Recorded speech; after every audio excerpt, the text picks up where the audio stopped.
నా ప్రియమైన మంగళగిరి ప్రజలందరికీ మహాశివరాత్రి శుభాకాంక్షలు. అంతేకాకుండా ఇక్కడ ఎంతో మంది మహిళలను చూశాను. మీరందరూ చాలా ఉత్సాహంగా ఈ ప్రోగ్రామ్ ని చూడడానికి వచ్చారు. ఇక్కడున్న మహిళలందరికీ మహిళా దినోత్సవ శుభాకాంక్షలు కూడా. శివరాత్రి వేడుకలు మరియు మహిళా దినోత్సవం ఒకటే రోజు జరుపుకోవటం చాలా గొప్ప విషయం. ఎందుకంటే శివుడు మహిళలకి చాలా ప్రాధాన్యత ఇచ్చే దేవుడు. మనం చూసుకుంటే శివుడు పార్వతీ దేవిని కూడా తనతో చాలా సమానంగా చూసుకుంటారు. అదే కాకుండా శివపార్వతులు శారీరకంగా ఒకటే అయ్యారు.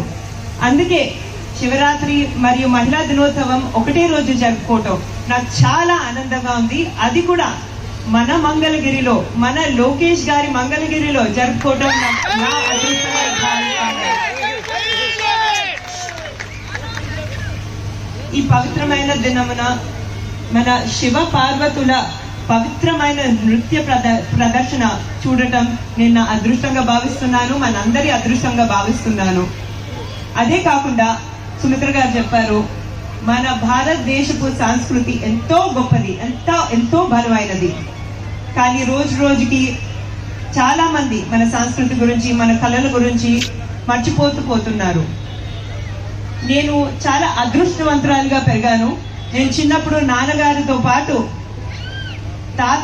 మా తాతగారు, మీ అందరి అన్నగారు నందమూరి తారక రామారావు గారి సినిమాని చూస్తూ మన సంస్కృతి గురించి, మన పౌరాణికాల గురించి ఎంతో కొంత నేర్చుకున్నాను. కానీ కొన్ని సంవత్సరాల్లో మన పిల్లలకి, మన మనవలకి మన సంస్కృతి గురించి, మన కళల గురించి ఎంత తెలుస్తుందో నాకే తెలీదు. నాకు చాలా భయం వేస్తుంది. ఈ నేపథ్యంలో పరంపరా ఫౌండేషన్ వాళ్ళు మన సంస్కృతిని రక్షించడానికి చాలా కృషి చేస్తున్నారు. వాళ్ళు స్వచ్ఛందంగా ముందుకొచ్చి వేరే ప్రోగ్రామ్స్ ఉన్నా క్యాన్సిల్ చేసుకుని మన మంగళగిరిలో శివరాత్రి వేడుకల్లో పాల్గొన్నారు. దానికి నా ధన్యవాదములు. అదే కాకుండా త్రికాయ ఫౌండేషన్ వారు ఇంత బిజీగా ఉన్నా కూడా వాళ్ళ సూపర్ డాన్సెస్ తో, వాళ్ళ పెర్ఫార్మెన్స్ లో వాళ్ళ శివపార్వతుల రోల్స్ ని ఎలా జీవించారో మీరే చూశారు. వాళ్ళు ఇక్కడ వచ్చినందుకు, ఇంత బాగా పెర్ఫార్మ్ చేసినందుకు, అదే కాకుండా ఈ ఎక్సలెంట్ స్టేజ్ లైటింగ్ అన్నిటినీ సెటప్ చేసిన ఆర్గనైజర్స్ అందరికీ నా కృతజ్ఞతలు.